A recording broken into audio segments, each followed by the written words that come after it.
proclamar de tu majestad, llevar de tu luz en la oscuridad, llegar a la meta, ser parte del plan.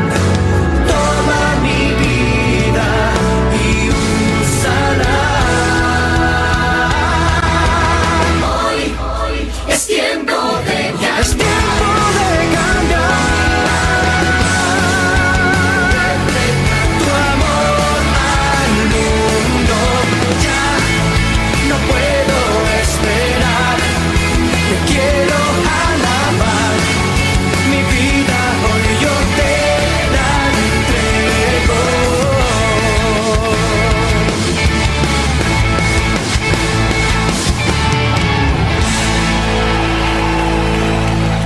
Sean todos ustedes muy, pero muy bienvenidos a un nuevo episodio, un nuevo capítulo, un nuevo programa de Es Tiempo de Cambiar. Este programa que estamos haciendo desde la Iglesia Cristiana Evangélica aquí en la ciudad de Mercedes, Soriano, Uruguay.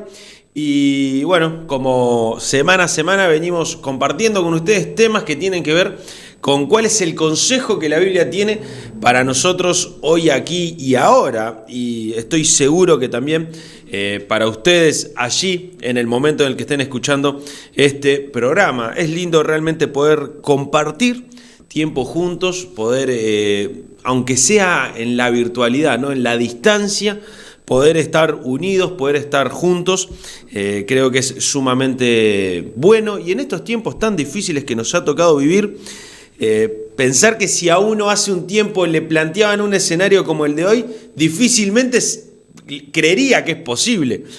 Sin embargo, de una forma muy extraña, venimos viviendo algo muy raro, muy distinto, anhelando volver a lo que fue antes.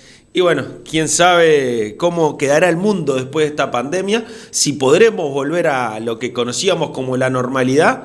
Nos tendremos que acostumbrar a una nueva normalidad o quién sabe qué es lo que está por venir, ¿no? La verdad que cuando uno pensaba que estaba tranquilo, que más o menos tenía algo organizado, este hecho, ¿no?, de la pandemia nos ha desorganizado. Capaz que dentro de 10 años recordamos, ¿te acordás cuando en el 2019, 2020, 2021 pasó tal cosa? Sí, ¿te acordás de los tapabocas?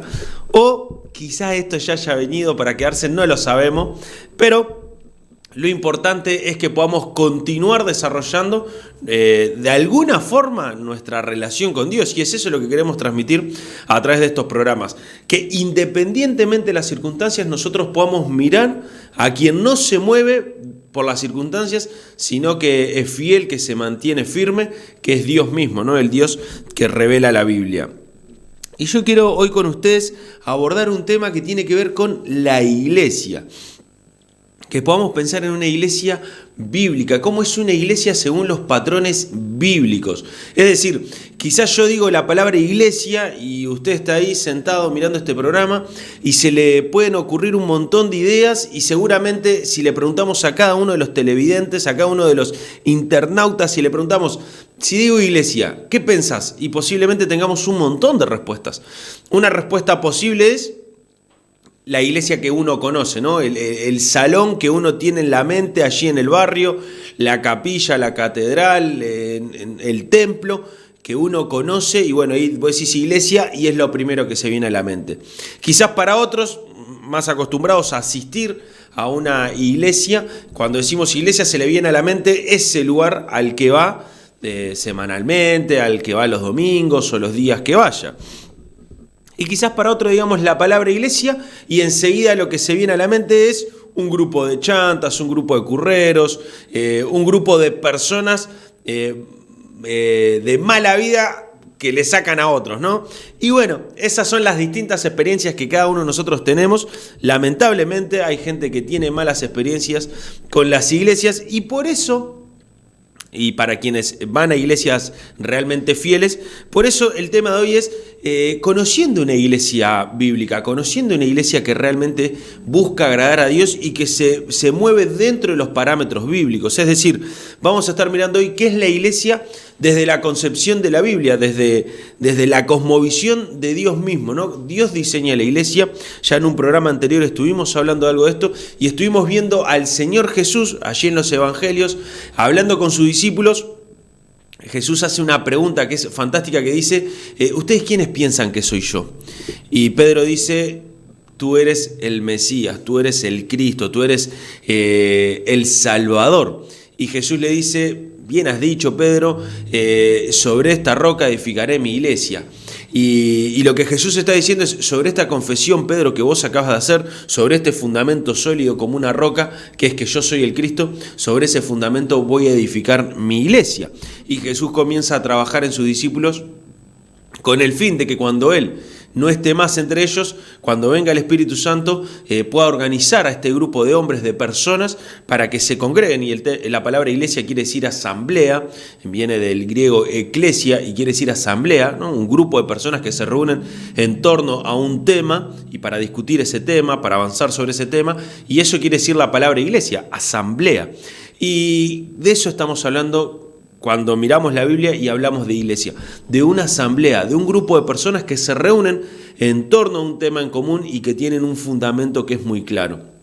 El fundamento es la Biblia, es lo que Cristo dijo, y el tema central es la Biblia y lo que Cristo dijo. Entonces, el fundamento y el centro de la iglesia tienen que ver con lo que la Biblia nos enseña, con lo que Dios quiere para cada uno de nosotros y ha revelado en su palabra. Entonces, hoy vamos a estar hablando de iglesia, una iglesia bíblica. ¿Cuáles son las marcas distintivas de una iglesia bíblica, de una iglesia genuina, de una iglesia real, de una iglesia cuyo cometido y cuyo fundamento es el Señor Jesucristo, es Dios mismo? Y antes de ir a cuáles son los distintivos, quiero explicar de una forma un poco cotidiana cómo es la lógica genuina de una iglesia, o sea, o cómo debería ser una lógica de naturaleza. Ahora van a ver lo que quiero decir, sé que estoy medio complicado, pero ya van a ver, de una iglesia real, una iglesia verdadera. Yo no sé si ustedes han escuchado hablar de los autos híbridos, de los coches híbridos, estos coches que tienen dos motores, un motor eléctrico y un motor a nafta o algún tipo de combustión. Y bueno, ahí estos coches, estos vehículos, tienen dos motores de dos naturalezas totalmente distintas, pero que actúan en sintonía. Y uno va manejando y quizás en un momento se prende el motor eléctrico y va ahorrando combustible, en otro momento se prende el motor a combustible y ahorra energía. A veces van intercalados y dependiendo de la situación, dependiendo el terreno en el que uno se desarrolla o dependiendo el modo que uno pone, es qué motor va funcionando o de qué forma van funcionando los motores. El vehículo es uno, las personas que la habitan son las mismas y el objetivo es llegar al destino que se han marcado. Y yo a veces pienso que la iglesia es un poco como un auto híbrido. Las personas que la habitan están allí, el objetivo está claro, queremos ir hasta tal punto, pero tenemos dos naturalezas para poder lograr ese cometido, ese objetivo.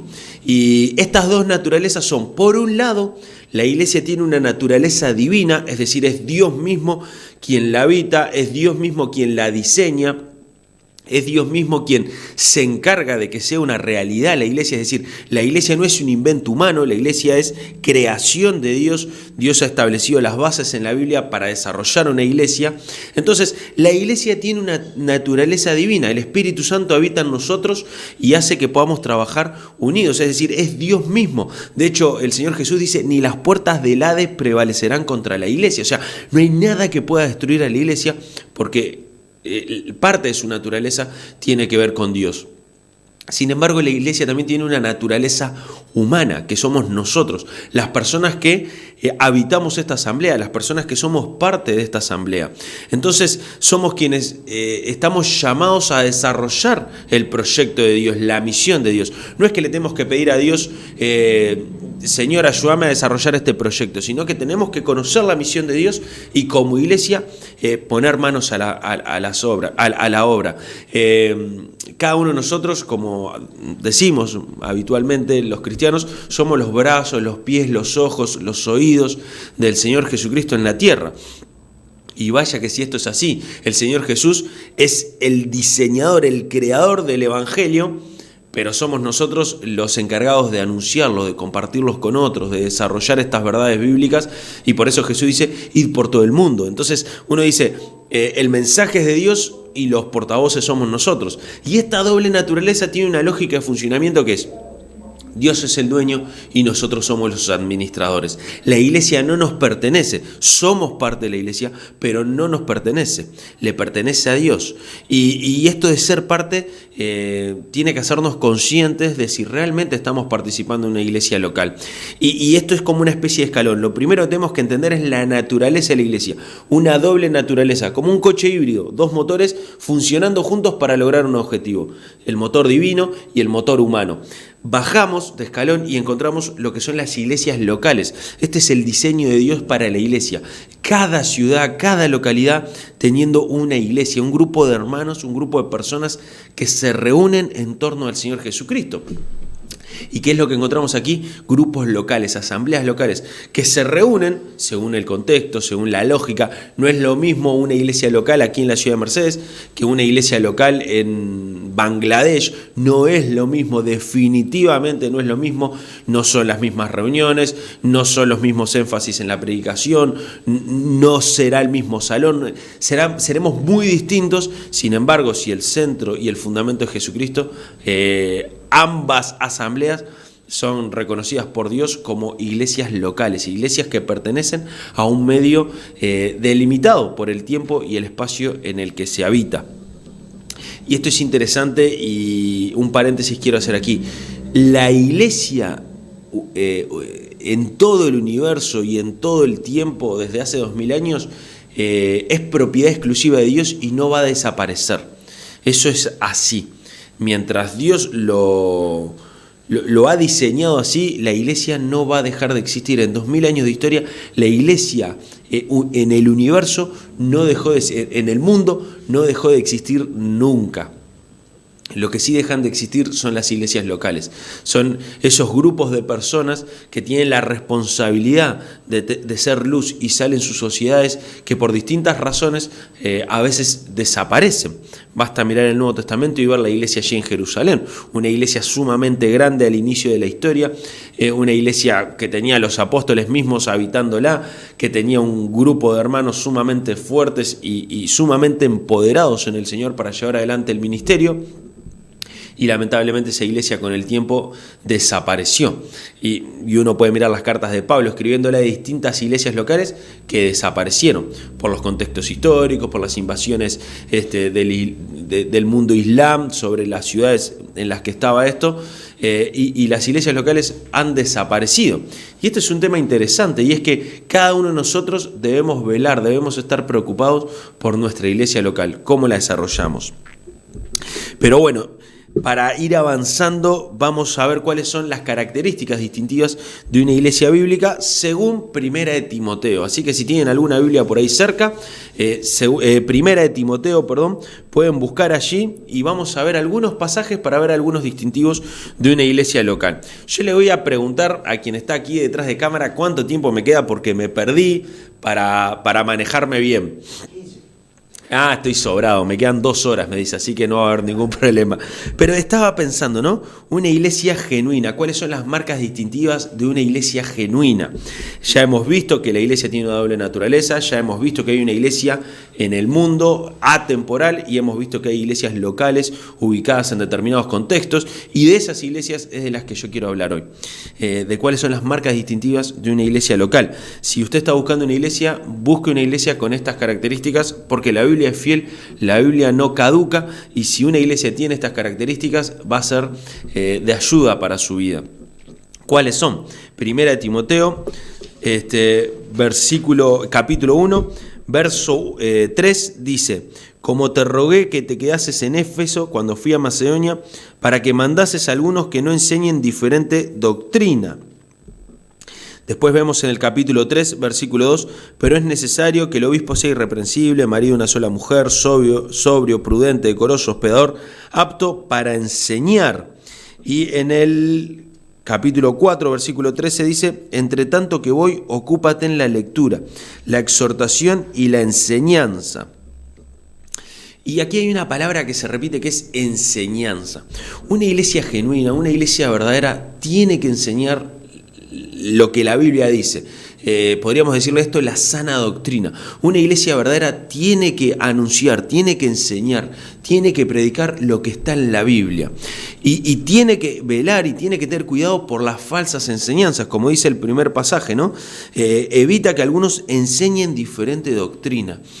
Para eso es necesario que los miembros de una iglesia local realmente conozcan la Biblia, para que cuando alguien se pare en un púlpito a predicar, para que cuando alguien en un grupo casero abra la Biblia y empiece a enseñar, uno rápidamente pueda escanear esto es bíblico o esto no es bíblico. Es responsabilidad de los ancianos, de los pastores, enseñar la Biblia, pero es responsabilidad de cada uno de nosotros conocerla y también enseñarla, obviamente. No es responsabilidad solo de los referentes, es responsabilidad de cada uno de nosotros enseñar la Biblia. En el nivel que nos toca, en el lugar en el que nos toca, tenemos que ser transmisores de lo que la palabra de Dios dice. Y una iglesia genuina se preocupa por enseñar la Biblia. Se preocupa más por enseñar la Biblia que por el formato de los programas que desarrolle. Se preocupa más por entender, comprender, aprender la Biblia para poder transmitirla que por el tipo de reunión que organiza. Está bien que las iglesias piensen cuál será la mejor forma de organización, cómo será mejor desarrollar tal o cual área. Está bien que invirtamos tiempo y recursos en eso, pero no podemos olvidarnos nunca de que el objetivo de cada esfuerzo que hacemos es enseñar lo que la Biblia dice, enseñar la palabra de Dios, enseñar la sana doctrina. Una iglesia genuina enseña la Biblia. Y esta carta que el apóstol Pablo le escribe a Timoteo es una carta cuyo cometido es saber cómo conducirse en la iglesia. Si miran el capítulo 3, versículo 14, dice, esto te escribo, aunque tengo la esperanza de ir pronto a verte, para que si tardo sepa cómo debes conducirte en la casa de Dios, que es la iglesia del Dios viviente, columna y baluarte de la verdad. La iglesia es columna y baluarte de la verdad. La verdad es la Biblia. Saben que Pablo le está escribiendo a Timoteo que está en Éfeso. En esta ciudad, Éfeso, habría un gran templo a la diosa Diana que tenía muchísimas columnas sumamente majestuosas y eran las que sostenían ese templo. Y Pablo, en contraste con esa mentira de la localía de Éfeso, dice la iglesia es la columna que sostiene la verdad. Y como sostenedores de la verdad tenemos que conocerla para poder replicarla, para poder compartirla y obviamente para enseñarla en la iglesia local. Si vas a una iglesia que no se enseña la Biblia, si usted participa en un grupo en el que no se enseña la Biblia, sino que son solo emociones o solo normas, solo reglas, esto se puede hacer, esto no, esto sí, esto no, pero nunca hay un fundamento bíblico. Hay que hacerlo así porque siempre se hizo así, porque lo dice fulano. Si estás en un lugar así y vos no ves que haya contexto bíblico, vos no ves que haya un desarrollo bíblico genuino para estas enseñanzas, abrí los ojos, presta atención, porque una iglesia genuina, una iglesia verdadera, se preocupa, se esfuerza en enseñar lo que la Biblia dice. Punto 2, una iglesia genuina es una iglesia que ora, que tiene comunicación con Dios como cuerpo, como grupo, y cada uno de sus integrantes, de sus individuos. Y miren el capítulo 2, versículo 1 dice, exhorto ante todo a que se hagan rogativas, oraciones, peticiones y acciones de gracia por todos los hombres. Y después va a decir Pablo que oremos por las autoridades. Pero el punto acá es que Pablo le está diciendo a Timoteo, te escribo esto para que sepas cómo conducirte en la iglesia, enseña, pero también ora. Oren por las personas, oren por aquellos que aún no conocen el Evangelio, oren por sus comunidades, oren por sus barrios, oren por sus familiares, oren por sus compañeros de trabajo. Oremos, hagamos ruego, no olvidemos las acciones de gracia, seamos agradecidos a Dios. Tenemos que estar en comunicación plena con Dios, individualmente, pero también como iglesia, como cuerpo. Así que mis queridos amigos, hermanos, si están buscando una iglesia genuina, tiene que ser una iglesia que enseñe la palabra de Dios y tiene que ser una iglesia que tenga a la oración en un lugar primordial. ¿Sí? Es bueno en nuestra iglesia una práctica que tenemos, que creo que es buena, es una reunión de oración donde nos juntamos a orar por distintos temas. Estas prácticas son buenas y ahí cada iglesia local tendrá su lógica de funcionamiento, pero lo importante es que esté la oración presente, que los miembros de la iglesia estén orando y que estemos orando juntos de alguna o de otra manera. Así que una iglesia genuina es una iglesia que ora, es una iglesia que desarrolla la sana doctrina, que enseña, y una iglesia también es una iglesia sana, es una iglesia que tiene orden de responsabilidad, no jerárquicos, sino roles de orden. Y si miramos el capítulo 3, dice, no es una iglesia que tiene una cierta estructura. Yo ahora no lo puedo leer por amor al tiempo, pero ustedes lo pueden leer. Capítulo 3 de 1 Timoteo va a hablar de los ancianos y los diáconos. Los ancianos son más conocidos hoy como los pastores. Siempre que en la Biblia aparece este concepto, se habla de un cuerpo de ancianos, un cuerpo de pastores, un cuerpo de obispos, ¿no? Más de 2 personas o al menos 2 personas que estén mirando sobre la congregación, que estén velando sobre la congregación, que tengan esta responsabilidad espiritual de pastorear la iglesia. Y esto es interesante pensarlo. La Biblia nunca nos habla de una Biblia pastorcéntrica, salvo que el pastor es el Señor Jesús, ¿no? Pero digo, humanamente hablando, no debe haber un pastor único que mande sobre todos, que organice todo, que haga toda la tarea. Eso no es bíblico. La Biblia nos enseña que cada uno de nosotros somos responsables de la iglesia local y que en estructura de orden es necesario buscar y velar por un cuerpo de ancianos, un cuerpo de diáconos, de obispos, un cuerpo de pastores, ¿no? Varias personas, varios hombres fieles al Señor, con los requisitos que aquí describe, que estén velando por la congregación local. Y después va a hablar de los diáconos, personas también con ciertos requisitos, obviamente personas espirituales que estén velando por los aspectos más materiales y cotidianos de la iglesia local, cómo ayudar al barrio en el que está ubicada, cómo mejorar la infraestructura que se tiene para poder alcanzar a otros con el evangelio. En fin, las tareas más prácticas de la iglesia están puestas en las manos de los diáconos, que quiere decir servidores. Entonces, una iglesia genuina tiene una mínima estructura que es un cuerpo de ancianos, un grupo de diáconos, y allí podemos encontrar a todas las personas que están sirviendo en la iglesia, que están haciendo distintas tareas. Y obviamente hay personas que son referentes, la Biblia también lo detalla y también lo hace Pablo a Timoteo, el rol que tienen los más ancianos sobre los más jóvenes. Y esto es interesante poder pensarlo. Entonces, una iglesia genuina es una iglesia que enseña la sana doctrina, donde hay oración y donde hay una mínima estructura de funcionamiento. No jerárquica, sino de orden divino. Cuando hablamos de orden divino, no necesariamente estamos hablando de jerarquía. Si miramos el ejemplo que Pablo coloca en la carta a los Efesios, dice que la mujer tiene que someterse al hombre como Cristo se somete al Padre. Y definitivamente Cristo no es menos que el Padre, es Dios mismo. Es una relación de orden voluntario. Entonces, una iglesia genuina tiene una mínima estructura. Una iglesia genuina también se preocupa, y si ustedes miran el capítulo 5 en sus hogares, se preocupa el título aquí de mi Biblia dice, deberes hacia los demás. Hay un llamado a estar pendiente de nuestros hermanos, hay un llamado a estar pendiente del resto de la congregación. Cada uno de nosotros tiene que estar mirando cómo están sus hermanos, cómo están los otros miembros de la congregación y poder de esa forma desarrollarse, ayudándose, cuidándose, protegiéndose unos a otros. Así que una iglesia genuina es una iglesia que tiene sana doctrina, es una iglesia donde hay oración, es una iglesia que tiene una mínima estructura y es una iglesia donde los miembros se preocupan unos de otros. A veces uno puede decir, en mi iglesia nadie se preocupa por nadie. Y la gran pregunta que uno tiene que responder es, ¿vos te estás preocupando por alguien? ¿Vos le estás mandando un mensajito a alguien? ¿Vos estás yendo a visitar a alguien? ¿Vos estás orando por alguien? Y hay un una idea que usamos, ¿no? Una frase que usamos, si buscas la iglesia perfecta y algún día la encontrás, lo mejor que puedes hacer es no entrar, porque el día que vos entres la vas a pervertir, la vas a complicar. Y eso es interesante, ¿no? A veces nosotros miramos una iglesia a través de internet, o ustedes están mirando este programa y se imaginan, wow, la iglesia donde va Adrián y Roberto, debe ser espectacular. Definitivamente no lo es, porque está habitada por Roberto y por mí, y eso ya la complica. Pero lo importante es saber que no existe la iglesia perfecta desde la óptica humana y desde los esfuerzos humanos, porque somos imperfectos. Sí existe una iglesia perfecta desde el mandato que Dios da, porque Dios sí es perfecto.